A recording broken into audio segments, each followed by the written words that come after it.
예, 오늘 오후 시간 편안하게 지내셨나요? 오늘 저녁 예배 말씀 또 보도록 하겠습니다. 오늘 낮 시간에 오늘 본문 내용을 전체를 좀 확대해서 보지 못했어요. 일단 본문 중심으로 얘기를 했지만은 그 이후에도 이제 다른 또 성경 구조와 비교해서 살펴볼 부분이 있어서 그걸 마저 다 끝내도록 하겠습니다. 다시 한번 오늘 그 본문 말씀을 좀 살피겠습니다. 시편 2편 1절부터 12절까지인데 현대인의 성경입니다. 제가 읽겠습니다. 어째서 이방 나라들이 떠들어대며 민족들이 헛된 일을 꾸미는가?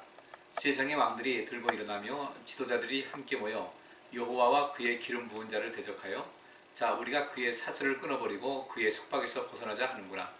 하늘에 계신 여호와께서 웃으시며 그들을 비웃으신다. 그러고서 분노하사 그들을 꾸짖고 놀라게 하시며 내가 나의 거룩한 산 시온에 내 왕을 씌웠다 하시는구나. 여호와께서 택하신 왕이 대답하신다. 여호와께서 선포하신 것을 내가 알리노라. 그가 나에게 말씀하셨다. 너는 내 아들이다. 오늘 내가 너를 낳았다. 나에게 구하라. 내가 모든 나라를 너에게 줄 것이니 온 세상이 네 소유가 되리라. 내가 쇠막대기로 그들을 다스리며 질그릇같이 부숴버릴 것이다. 세상의 왕들과 지도자들아, 이제 너희는 이 경고를 듣고 교훈을 얻어라. 여호와를 두려운 마음으로 섬기고 떨며 즐거워하여라. 그 아들에게 입맞추어라. 그렇지 않으면 그의 분노가 순식간에 터져 너희가 망할 것이다. 여호와를 의지하는 자는 복이 있으리라. 아멘. 이 세상 창조 하나님께서 창조하신 후에도 인간은 늘 자기가 좋은 것을 주로 선택을 하며 살아왔습니다. 노아 시대에도 사람들은 저마다 자기들 좋은 대로 자기들 즐거운 대로 그저 이 쾌락을 중심으로 인생을 살아왔고 하나님께서 그 모든 것을 보다 못해서 결국 이제 노아 시대에 물로 심판을 하신 것이죠. 지금 역시 마찬가지입니다.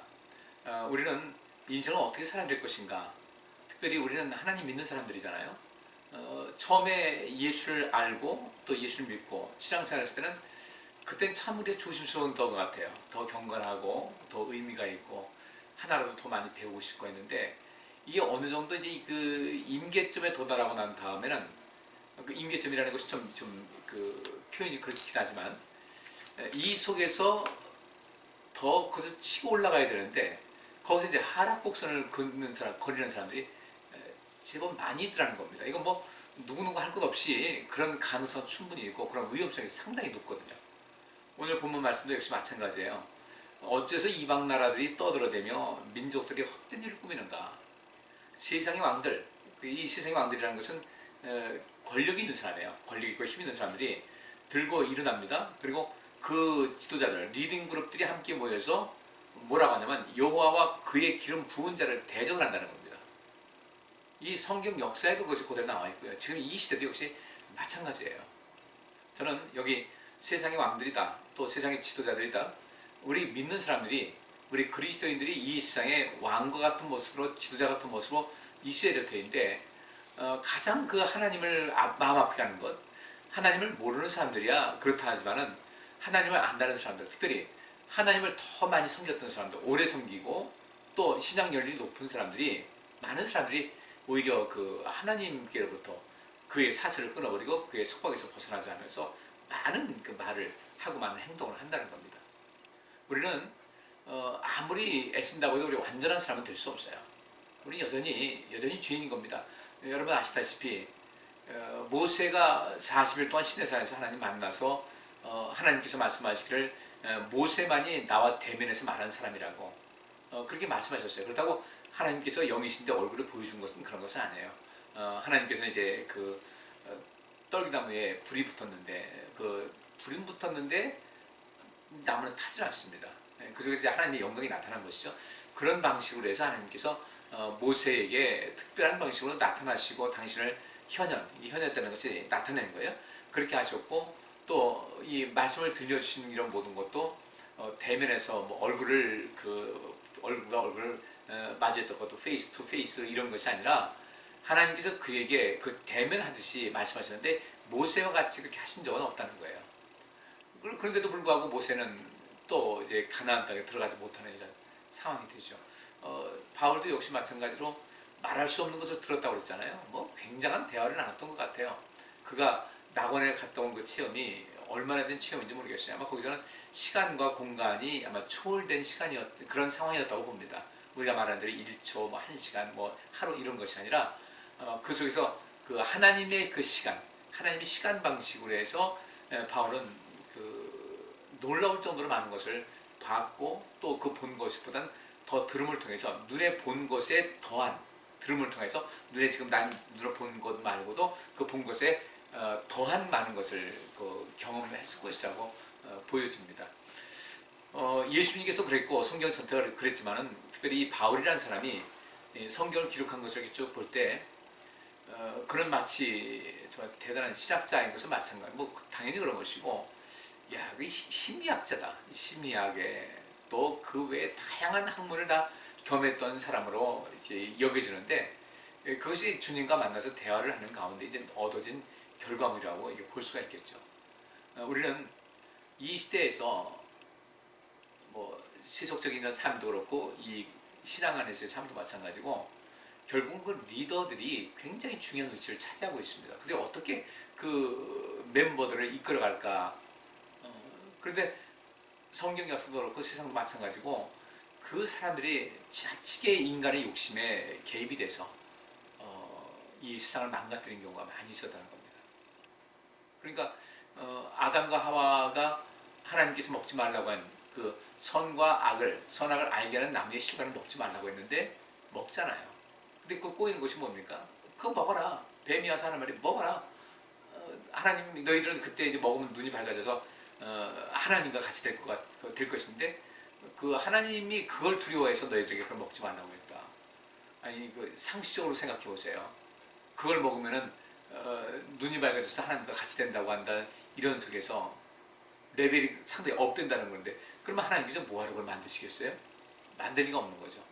그런데 그 사단은 그렇게 그 아담과 하와의 마음에 자꾸 뭔가를 미끼를 던져주는 거예요. 그래서 보니까 보암직도 하고 먹음직도 하고 탐스럽기도 하고 그래서 이제 그걸 먹게 되는 겁니다. 사단이 우리에게 주는 시험이 바로 그런 거예요. 주님을 가까이 하게 되면 우리 삶이 유익하게 되는데 여기 그랬잖아요. 자, 우리가 그의 사슬을 끊어버리고 그의 속박에서 벗어나자. 그러면 굉장히 좋은 것 같아요. 어렸을 때 빨리 어른 되고 싶죠. 부모님 품 떠나서 살고 싶고. 근데 과연 이 사람들이 말하는 대로 우리가 그의 사슬을 끊어버리고 그의 속박에서 벗어나자. 누구한테 하는 말이에요? 여호와와 그 기름 부은 자를 대적하여서 그렇게 이야기한다는 겁니다. 그러면 우리가 그의 사슬을 끊어버리고 그의 속박에서 벗어날 때 그라는 대상이 누구예요? 여호와와 그 기름 부은 자예요. 그러면 하나님에 대한 선지식이 있다는 것이죠. 근데 그분에게서 벗어나고 싶다는 겁니다. 벗어나서. 그럼 마음껏 뭔가 하고 싶다. 아까 말씀드린 대로 그 옳고 그름, 옳고 그름하고 좋고 안 좋고의 이런 것이 사람들에겐 다 나름대로 있습니다. 어떤 사람은 판단할 때 어떤 그것을 상황을 판단할 때 옳고 그름을 가지고 판단하는 사람이 있는가 하면은 좋다 안 좋다로 판단하는 사람들이 있어요. 이것을 그 성격 유형 검사 MBTI 검사에서도 그걸 하게 됩니다. 어떤 사람은 이제 그저 옳고 그르다라는 것을 이제 사고형이라고 하고 또 좋다 안 좋다 이걸 가져가는 사람들은 이제 감정형이라고 이야기를 해요. 그런데 이 두 가지가 잘 균형을 이루어야 되거든요. 너무 한쪽으로 치우치면 안 되고 근데 어떤 사람은 한쪽으로 굉장히 치우친 사람들이 있어요. 근데 되게 이제 그것이 5대5냐 뭐 6대4냐 뭐 근데 그것은 뭐 그냥 겉에 눈에 보이는 그런 것이고 우리는 그런 데서 내 성향이 어떻다는 것을 알자는 것이지 그것에 대해서 이제 가치 판단을 하지 않습니다. 진정한 가치 판단은 결국은 옳고 그름을 가지고 판단하든 아니면 좋다 안 좋다를 가지고 판단하든 결국 이것은 자기 자신과 다른 사람과 하나님에게 모두 만족될 만한 그런 상황이 되어야 된다는 거예요. 그런데 이 시대는 굉장히 복잡한 시대가 됐어요. 굉장히 복잡한 시대입니다.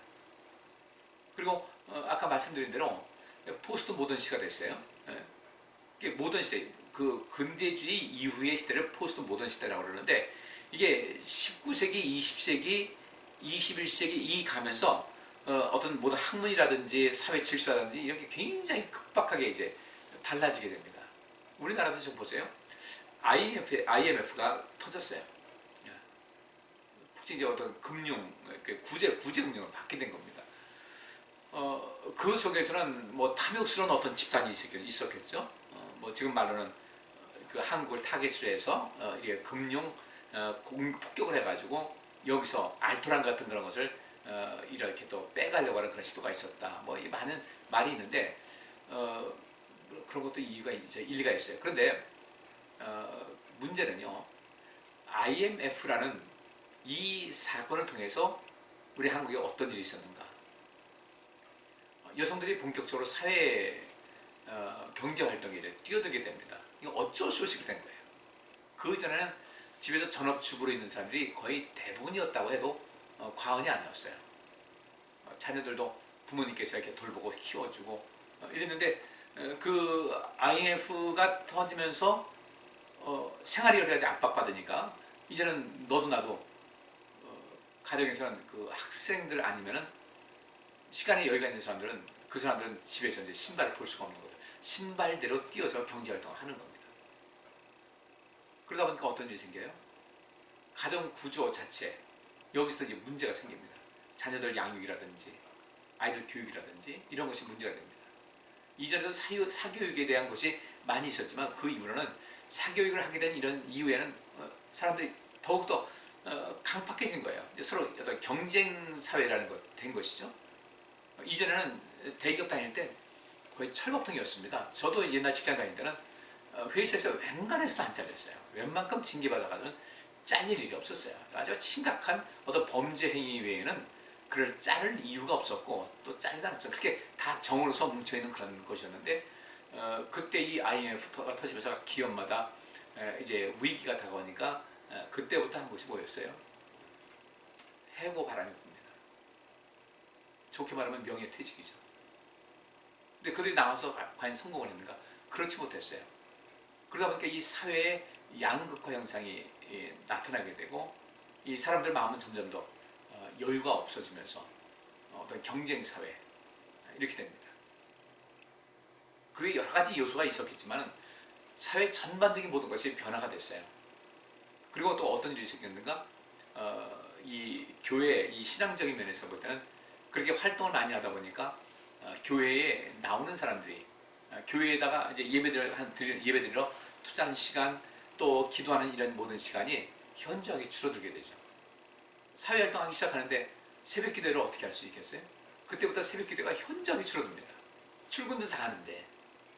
그러니까 이 주로 전업주부로서 시간 있는 분들이 이제 그 와서 기도하고 또 낮에 또 신앙생활도 전도도 하고 이렇게 했는데 이제는 그렇게 활동하는 사람들이 줄어들게 되니까 교회의 문화도 이제 상당히 바뀌게 됐습니다. 그리고 이제 또 여기에 코로나19가 들어오면서 교회의 이 환경은 아주 더 급속하게 변화가 돼서 앞으로 무엇이 어떻게 될지 모르는 그런 정말 예측 불가능한 이런 상황이 되어버렸어요.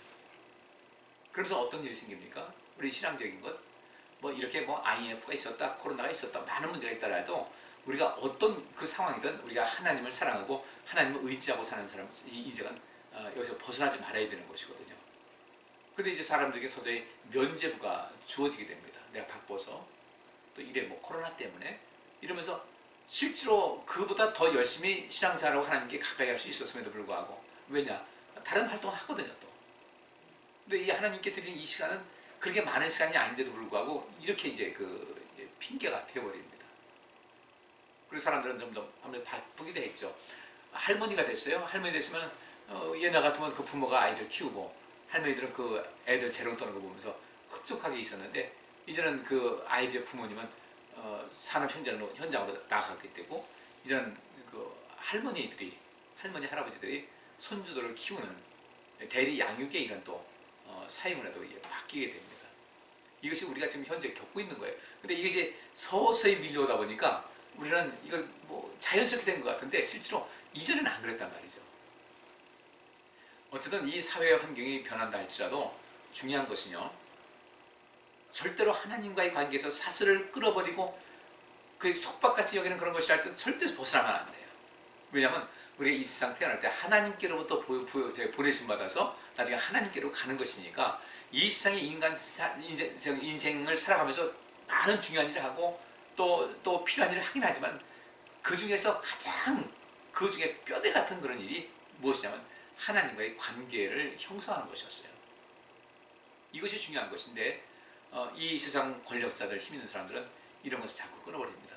아담과 하와가 결국 이 사단의 꾀임에 넘어가서 보기에 좋고 맛있어 보이고 그렇게 인간의 어떤 오감을 만족시키는 그런 것에 모든 것이 빠져가지고 하나님과의 관계가 상당 부분 단절되지 않습니까? 그래서 결국 그들은 하나님께로부터 하나님께서 에덴 동산을 주셨는데 에덴 동산에서 쫓겨났어요. 이런 일이 벌어지게 되는 겁니다. 좋은 거?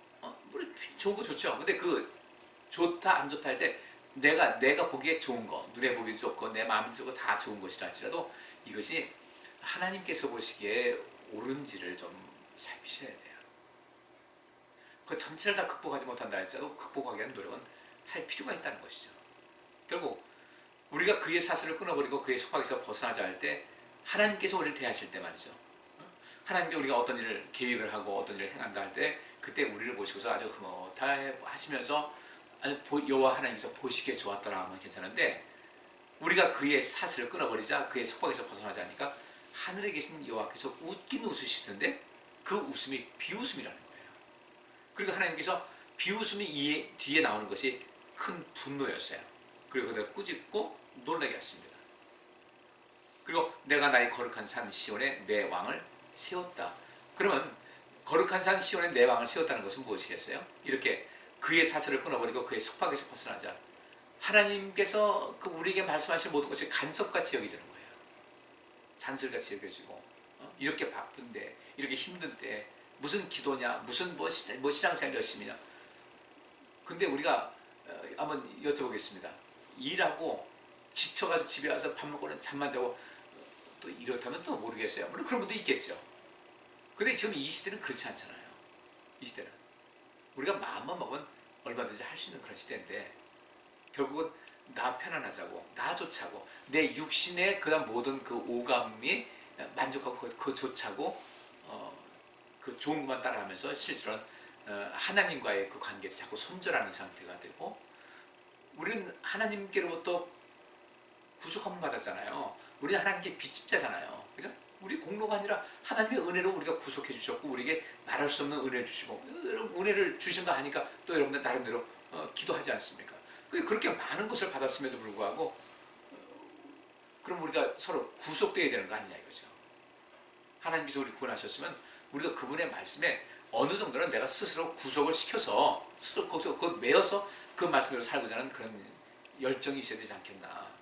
근데 가장 기본적인 그 구속력. 근데 그 구속력을 갖게 될 때는 내가 이렇게 하나님께 어느 정도 구속된 삶을 살게 되면 하나님께서 우리를 아이 이뻐라 하시면서 복을 주시는데 그나마 그 구속, 그 속박에서 벗어나자고 하는 거예요. 일주일에 그 예배, 공식적으로 모이는 곳이, 공식적으로 모이는 곳이 3시간이에요. 물론 거기서 이제 오감이어서 우리가 준비하는 것 있고 하면 전체 한번 6시간 한번 잡아봅시다. 지금 주일 오후 예배 못 드리는 건 친다면요. 근데 그런 것도 우리가 구속된다, 힘들다, 피곤하다, 그러면은 좀 문제가 있다는 거죠. 144시간 중에 6시간이면 어떻게 됩니까? 144 나누기 6 해보세요. 6, 22, 6, 4, 24. 24분의 1인데. 바꿔 말하면 하루에 1시간 정도 드리는 건데. 이건 좀 우리가 너무한 것 아닌가. 그래서 이제 내가 나의 거룩한 산 시온에 내 왕을 세웠다고 이제 하셨고요. 그 다음에 하나님께서 거룩한 산 시온에 하나님의 주님의 왕을 세웠는데 7절 말씀에 이런 말씀이세요. 여호와께서 택하신 왕이 대답하신다. 그 시온산에 세워진 하나님께서 택하신 왕이 뭐라고 하냐면 이렇게 말씀하십니다. 여호와께서 선포하신 것을 내가 알리노라. 그가 내게 말씀하셨다. 너는 내 아들이다. 오늘 내가 너를 낳았다. 예수님께서 이제 이후에 오실 메시아께서 이제 하시는 말씀입니다. 여호와께서 선포하신 것을 내가 말하겠다. 그러면서 너는 내 아들이다. 오늘 내가 너를 낳았다고 하면서 나에게 구하라. 내가 모든 나라를 너에게 줄 것이니 온 세상이 내 소유가 될 것이다. 네가 쇠막기 떼기로 그들을 다스리며 지르그릇같이 부숴버릴 것이다. 이렇게 하나님께서 말씀하셨다는 거예요. 그러면 예수 그리스도, 예수님은 그리스도시고요. 예, 주는 그리스도시고 살아계신 하나님의 아들이라고 한 거지. 그러면 우리는 뭐예요? 주는 그리스도십니다라고 이제 그 베드로도 고백을 했고 바울도 고백을 했어요. 그러면 우리는 서로가 서로를 향해서 뭐라고 칭하겠습니까? 우리 예수님 향해서 주님은 그리스도십니다. 우리 서로 뭐 해야 돼요? 당신은 그리스도인입니다. 이렇게 말할 수 있겠죠, 그죠? 그런데 그리스도십니다, 그리스도인입니다라고 할 때 사명적인 면에서는 같다는 거예요. 근데 우리에게 사명을 주실 때 그 사명 주시면서 아무런 힘도 권세도 안 주시겠는가? 예수 그리스도의 이름을 믿는 사람들에게는 하나님의 자녀가 되는 권세를 주신다고 했는데 그냥 이름뿐인 권세겠냐 이거예요. 그렇지 않은 것을 우리 알잖아요. 오순절 성령의 역사 통해서 성령의 능력 받은 사람들은 세상을 변화시켰어요. 그들은 이 세상 이전에는 그 두려움 때문에 벌벌 떨던 사람들이 똑같은 그보다 더한 어떤 외적인 압력이 들어오는데도 불구하고 그들은 흔들림이 없었어요. 무엇 때문에? 그 안에 하나님께서 주신 너에게 성령이 임하시면 능력이 임한다고 했는데 그 능력이 그 안에 있으니까요. 그들은 정말 세상적인 어떤 것을 두려워할 줄 아는 두려워하는 것이 없었어요. 그 담대감이 있었던 것이죠. 왜? 그들은 할 수 있는 것이 너무 많았으니까. 하나님의 성령이 그 안에 있다 보니까 할 수 있는 것이 너무 많았어요. 그리고 그 안에 영혼을 사랑하는 마음으로 가득했고 하나님을 사랑하는 마음으로 가득하다 보니까 여러분 사랑의 힘이 얼마나 위대합니까? 그 힘이 있었던 거예요. 그러니까 그 속에서 그리고 매 순간마다 어려울 때마다 하나님께서 도우시는 능력이 있고 하다 보니까 그들은 믿는 거죠. 오늘날 내가 너를 낳았다. 이 확신이 확실하게 있었던 거예요. 나를 낳았다. 아이는 누가 낳습니까? 엄마가 낳죠. 그러니까 이 능력이라는 단어도 여성명사라고요. 하나님께서 그 제자들을, 그 예수님 제자들, 그 다시 따르던 그리스도인들에게 하나님의 그 따뜻한 사랑으로 다 감싸주니까 그 사랑의 힘이 대단했던 겁니다. 그러니까 바울이 뭐라고 그랬어요? 하나님의 사랑에서 끊을 수 있는 것이 과연 무엇이겠나? 환난? 어림없다. 핍박? 기근? 가난? 질병? 칼의 위협? 하나님의 사랑에서 끊을 수 있는 것은 아무것도 없었다. 이걸 느낀 거예요. 어떻게 느꼈겠습니까? 여기 있는 대로 하나님께서 우리에게 하나님의 자녀가 되는 권세를 주셨는데 이름뿐인 권세가 아니었다는 겁니다. 그럼 그 권세를 어떻게 하면 받을 수 있을 것인가? 오늘 본문 말씀에 나와 있어요. 그 아들에게 입 맞추어라. 그 아들에게 입 맞추는 사람이 그리스도인이에요. 주님과 하나가 됐으니까. 그죠? 예수 그리스도, 우리는 그리스도인. 그러면 예수 그리스도, 하나님께서 아들이신 예수 그리스도에게 성령의 충만함이 미셨고 능력 주셨다. 그럼 우리가 그 그리스도를 따르는 우리, 그래서 예수님께서 이 땅에 오셔서 하시는 모든 그 목적 이루는 거 아니겠습니까? 너희는 먼저 하나님 나라와 하나님의 의를 구하라. 이것이 예수님께서 이 땅에 오셔서 하셔야 될 모든 사명이었고 이 땅에 오신 목적이었어요. 이것을 행하는 사람이 그리스도인이에요. 그러면 우리가 그 일 행한다고 할 때 성령 안 주시겠어요? 이제까지 우리가 경험했던 성령 충만에 대한 개념을 이제 뛰어넘어야 된다는 겁니다. 초보적인 그런 단계였었는데 이제는 뛰어넘어서 그 초대교회 그 예수님 제자들, 뭐 바울이라든지 그 많은 사람들, 이 세상을 변화시켰던 그 사람들이 도대체 어떤 능력이 있길래 그렇게 했는가? 그들은 요즘 말대로 하면 가방끈 짧은 사람들이었어요. 바울은 많이 공부했지만 예수님 제자들 그렇게 많이 공부하는 사람 아니었고 그냥 뱃사람들이었어요. 평범한 사람. 가룟 유다는 좀 도시 사람이었고 나머지 사람들은 다 어려운 사람들이었습니다. 평범한 사람들이었어요. 그런데 그들이 이 세상을 변화시켰다는 거예요. 우리 그 능력 받아야 되지 않겠어요? 제가 성령 충만해야 된다는 그 말은 바로 그겁니다. 그냥 성령 충만해도 단계가 있지 않겠어요? 물론 단계라는 말이 우습죠. 성령 충만이라서 꽉 찼다는 게 아니니까 성령을 내가 받긴 받았는데 아직까지 그에 대해서 감이 그냥 어스름한 거예요. 한번 그 1단계에 들어가서 그것을 계속해서 쭉 해서 충만하게 계속 올라가야 되는데 이게 잠깐 차는 듯 하다가 말아버린 거예요, 지금요. 그러니까 분명히 내겐 유익되는 것 같아요. 은사 받고 하다 보니 방언도 하고 유익되긴 하는데 그 유익이 나를 벗어나서 이 세상을 향할 수 있어야 되거든요. 사람에게도 이 자연에도 온갖 만물에 내 힘이 나의 그 능력과 영향력에 뻗칠 수가 있어야 할 텐데 그래도 방언하고 하니까 기분 좋잖아요. 나 방언할 수 있어. 은사 받았어. 내 은혜가 있면서 거기서 멈추면은 안 되는 거예요. 성숙한 단계가 안 되는 거예요. 더 꽉 차서 예수님 제자들 거 했잖아요. 오순절 성령이 임하기 이전에는 그래도 그 정도는 했다고요. 근데 여전히 그 충만하지 못하다 보니까 어떻게 돼요? 누가 더 큰? 예수님께서는 그 고난 이제 죽음의 길을 향해서 예루살렘 성에 입성하시는데 그 뒤에 따라가면서 주님의 마음을 알지 못하고 누가 더 크냐? 이번엔 네가 큰 자리 차지할 것 같으냐? 내가 큰 자리 차지할 것 같으냐? 야고보와 요한의 어머니는 하나는 주의 우편에 하나는 주의 좌편에 예수님께서 너희가 내가 마실 잔을 마실 수 있을 것 같으냐라고 말씀하셨어요. 이런 상황에서 우리가 할 것은 과연 무엇일까? 정말 성령 충만해야 돼요. 그래야 우리가 그리스도인이라는 그 칭호가 그때야 비로소 우리가 제대로 받을 수가 있는 거예요. 그러면 그리스도인이 뭡니까? 바꿔 말하면요. 그리스도인, 그럼 뭐지? 여러분, 종교란 어디 뭐 쓸 때 뭐라고 써요? 기독교인이라고 쓰죠? 그 그리스도인이라는 거예요. 기독이라는 것이 영어로 말하면 크라이스트, 그 다음에 헬라어로는 크리스토스. 그 우리가 말 땐 그리스도? 이것을 중국말로 하면 기독이라는 거예요. 이럴 때 우리가 좀 관심 있게 볼 것은 어떤 것일까? 이제 진정한 명실상부한 그리스도인이 되자는 겁니다. 이제 우리는 이렇게 생각하세요. 좀 이게 받아들이기 쉽지 않더라도 이제 내가 입문을 했다. 이제는 단계가 올라가야 되겠다. 이것을 관심 가지셔야 돼요. 그 단계에 올라가게 되면은 정말 우리 어떤 일이 생기지 않습니까? 정말 주님 앞에 진정한 헌신을 할 수가 있게 돼요. 우리 삶 속에서 여기 오늘 본 말씀이 있습니다만은 11절에 그런 말씀이 있어요. 여호와를 두려운 마음으로 섬기라 그랬어요. 이 섬기는 것이 뭔지 아세요? 봉사하다, 섬기다, 종의 위치에 있다, 그 밑에 엎드리다 그런 뜻이에요. 우리도 하나님 섬겨야 되죠. 우리도 하나님께 뭐가 그렇게 하나님께 맡긴 것이 많은지 기도할 때 보면 저 그런 걸 많이 봐요.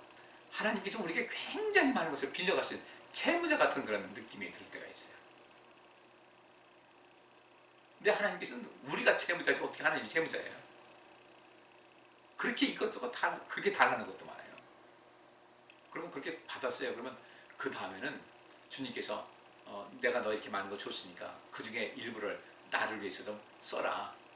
나를 위해서 좀 일 좀 해라. 그 시간도 좀 드리고 물질도 드리고 열정도 드리고 좀 해라. 근데 그게 그렇게 아깝네요? 이러니 우리가 어떻게 하나님 앞에서 아주 담대하게 난 그리스도인입니다. 그리스도에게 속한 사람이라고 말할 수가 있겠어요. 이제 그 아들에게 입 맞추어라. 이제는 우리가 그리스도가 돼야 돼요. 그리고 이단이라고 하지 마세요. 그리스도적 사명을 가진 진정한 그리스도인이 돼야 돼요. 예수 그리스도의 분신이 되어야 된다는 거예요. 우리가 성령으로 기름 부음 받고 성령이 내게 임하셨어요. 성령이 임하시면서 우리가 성령의 기름 부음 받았어요. 그럼 가난한 자에게 복음 전해야 되죠. 이제부터 우리 성도님들 좀 주변 들어보시면서 우리 교회도 살피시면서요. 내가 교회를 위해서 할 것이 무엇일까? 할 거 많아요. 할 거 많아요.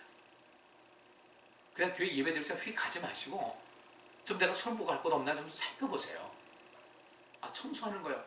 주님께 우리가 주님 앞에 나오셔서 예배하는 이름 얻어서 내 집안도 정결하게 청소하는데 그거 좀 정결하게 보시면 좀 좋잖아요. 모든 것을 깔끔하게 정결하고 왜 내 집이니까 남의 집 아니에요. 우리 교회는요. 우리가 샀잖아요. 세상 새가 들어있어도 어쩐 내가 머물고 있으면 내가 내 집인데 이게 관심 갖자는 겁니다. 우리 교회에 내가 뭐가 필요할까? 나는 우리 교회에서 필요한 데서 내가 무엇을 채울 수 있을까? 이거 관심 가지셔야 돼요. 그렇지 않으면은 우리는 늘상 손님이 되는 겁니다. 우리 성도님들 새생명교회 손님들이에요? 제가 주인이에요?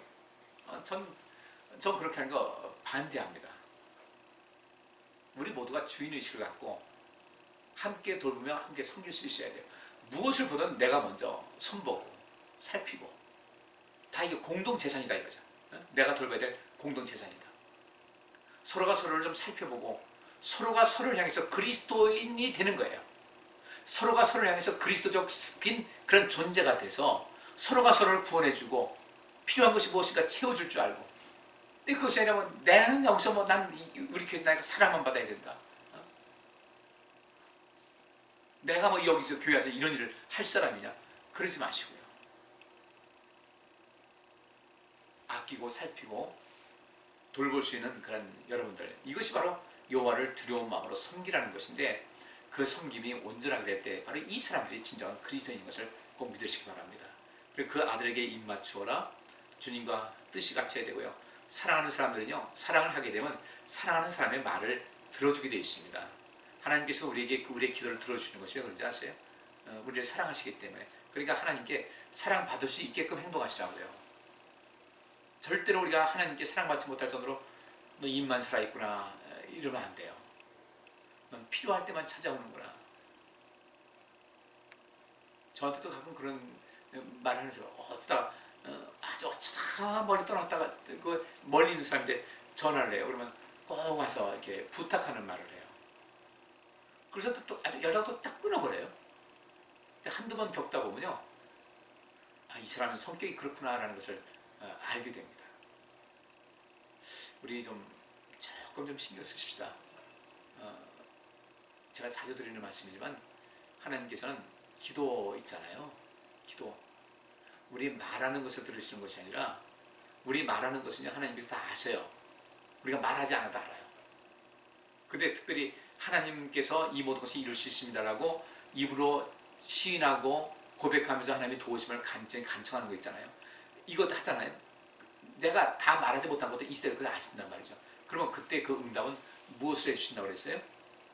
일상 평상시 삶에 하나님과의 관계 속에서 얼마나 하나님을 소중히 여기는지, 얼마나 여기 있는 말씀대로 여호와를 섬기는 데 힘을 다하는지, 교회를 위해서 힘쓰고 하나님의 일을 위해서 애쓰고 힘쓰는지 주님께서 전반적인 것을 다 아시잖아요.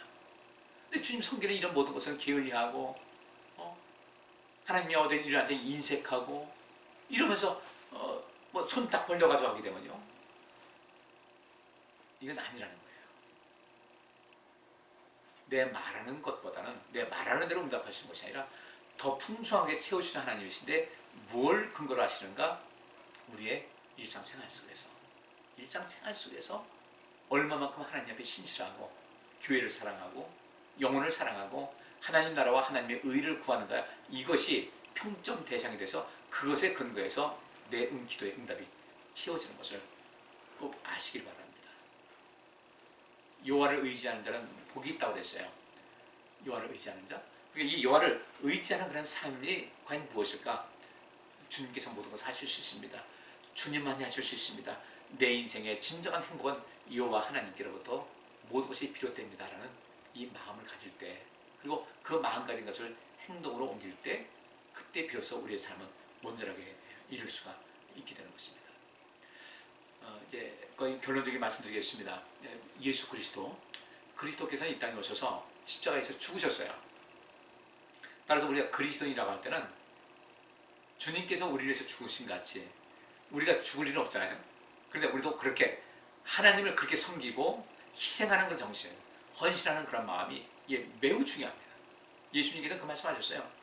제자들에게 지금 우리는 예루살렘으로 올라가고 있는데 거기서 나는 대제사장들과 율법학자들의 손에 넘어갈 것이다. 그들은 나에게 사형 선고를 내린 다음 이방인들에 넘겨줄 것이고 이방인들은 나를 조롱하고 침 뱉고 채찍질하고 죽일 것이다. 그러나 나는 3일 만에 다시 살아날 것이다. 이 말씀하십니다. 여러분들, 우리는 주님께서 당하신 고난을 다 받을 만큼 그렇게 강하지도 않고 크지도 않아요. 그런데 하나님께서 우리에게 우리가 감당할 수 있을 만큼의 어떤 희생과 어떤 헌신은 주께서 요구하십니다. 그것마저도 안 하겠다고 하면 안 돼요. 내가 교회 나와서 예배 드려주는 것만으로도 고맙게 생각해라. 아니에요. 하나님께서는 그런 사람 기뻐하지 않습니다. 하나님께서는 신령과 진정으로 예배하는 사람이에요. 하나님에 대해서 감사할 줄 알고 온전히 할 줄 아는 사람. 예수님께서는 그래서 그렇게 죽으셨지만 그런 헌신하는 예수님을 3일 만에 살려주셨잖아요. 우리도 그리스도인이면은 영혼을 살리고 교회를 온전케 하고 우리 공동체를 새롭게 하고 세상을 살리는 일에 어느 정도의 그 헌신과 희생을 주께서 요구하십니다. 근데 그거 싫다고 하지 마세요. 그래서 발뺌은 안 돼요. 요즘 우리 교회 일주일에 몇 번이나 왔다 갔다 하십니까? 교회는 여러분들의 발걸음 찾는 만큼 여러분의 삶도 은혜가 임하는데 혹시 여러분들 주일하는 거 청소 한번 하고 이렇게 여러 가지 봉사하는 거 그거 귀찮으십니까? 그러면 하나님께로부터 받는 은혜를 기대하지 말아야 돼요. 여러분 진정으로 하나님께로부터 복받기 원하십니까? 심는 것이 있어야 돼요. 죽으신 예수님을 3일 만에 살리신 하나님, 여러분들의 헌신과 봉사와 희생과 또 이 교회 전체적인 어떤 분위기와 우리 교회 부흥을 위해서 깊은 관심을 갖고 우리가 무엇을 할 것인가 고민할 줄 아는 여러분 되신다면 하나님께서 예수님을 3일 만에 살리신 것 같이 여러분들도 하나님께서 빠른 시일 내에 여러분의 삶에 복을 내리시고 은혜를 베풀어 주실 줄 믿습니다. 성경 한 군데만 말 읽고 제가 마치겠습니다. 이사야서 57장 14절부터 18절까지 말씀인데요. 이렇게 말씀하고 있습니다. 여호와께서 말씀하신다. 장애물을 제거하고 도로를 닦아 내 백성이 돌아갈 길을 준비하라. 나는 가장 높고 거룩하며 영원히 사는 하나님이다. 내가 높고 거룩한 곳에 살면서도 겸손한 마음으로 죄를 깊이 뉘우치는 자와 함께하는 것은 내가 회개하는 자의 마음을 소생시키기 위해서이다. 나는 영원히 다투거나 항상 분노하지는 않을 것이다. 내가 만약 그렇게 한다면 내가 창조한 사람들의 영광이 피곤하여 내 앞에서 견딜 수 없을 것이다. 내가 그들의 죄와 탐욕 때문에 분노하여 그들을 벌하고 버렸으나 그들은 오히려 고집을 피우며 계속 자기들 멋대로 행하였다. 내가 그들의 소행을 보았지만 그들을 고쳐주겠다. 내가 그들을 인도하며 도와주고 슬퍼하는 자들을 위로할 것이다.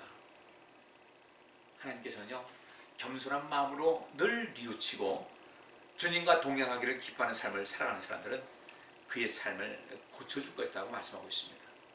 그들을 인도하고 도와주고 슬퍼하는 자들을 위로할 것이다. 그러면서 하시는 말씀이 장애물을 제거하고 도로를 닦아 내 백성에 돌아갈 길을 준비하라고 하십니다. 우리 신앙생활 열심히 하고자 하는데 장애물 되는 것이 있습니까? 그것 좀 제거하세요. 도로 닦으세요.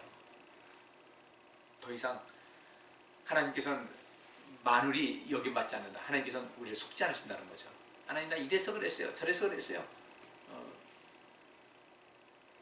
하나님께서 너 그것이 아닌 걸 너도 알고 나도 알지 않니? 라는 말씀을 듣는 정도라면 우리 인생을 좀 새롭게 하셔서 여러분들이 하나님 앞에 설 때 그래도 우리가 다 죄인일 수밖에 없지만 그래도 당당하게 담대하게 설 수 있는 그런 삶을 사시고 그런 정말 성숙하고 성실한 그리고 진실하고 충성된 그리스도인 되시기를 주의 이름으로 축복합니다. 기도하겠습니다. 하나님 감사합니다. 오늘 말씀 속에 살펴본 바와 같이 우리가 참 그리스도인으로서의 삶을 살아갈 수 있도록 저희들의 마음에 감동 주시고 저희들 이제 한 걸음 한 걸음 발걸음 옮기겠사오니 주의 성령의 능력으로 충만케 하여 주셔서 저희들 이 세상을 구원하고 나 자신을 유익하게 하고 하나님을 기쁘시게 하는 진정한 참된 그리스도인의 삶을 살게 하여 주옵소서. 이 한 주간도 우리 모두를 붙들어 주시고 안전하게 지켜주시고 평안케 하시고 건강케 하여 주옵시며 무슨 일을 만나든지 그 모든 것을 믿음의 힘으로 이길 수 있는 우리 성도님들 삶이 되게 하여 주시옵소서. 속히 이 팬데믹 현상이 종식되게 하여 주옵시고 하나님 어지럽고 복잡한 이 나라 이 민족 주님께서 지켜보아 주시고 우리 하나님 믿는 백성들이 옳고 그름을 바르게 분별해서 결코 옳고 그름보다 좋고 안 좋고가 앞서지 않는 이런 인생을 살게 하여 주옵소서. 좋고 안 좋고 여기에 빠지다 보면 결국 우리는 첫사람인 아담과 하와가 하나님 앞에 범죄하고 에덴 동산에서 쫓겨난 것 같은 삶을 살아갈 수밖에 없습니다. 하나님 나라와 하나님의 의를 위해서 힘쓰며 살아가는 우리 모두가 되게 하여 주옵소서. 감사드리고 예수 그리스도 이름으로 기도하옵나이다. 아멘.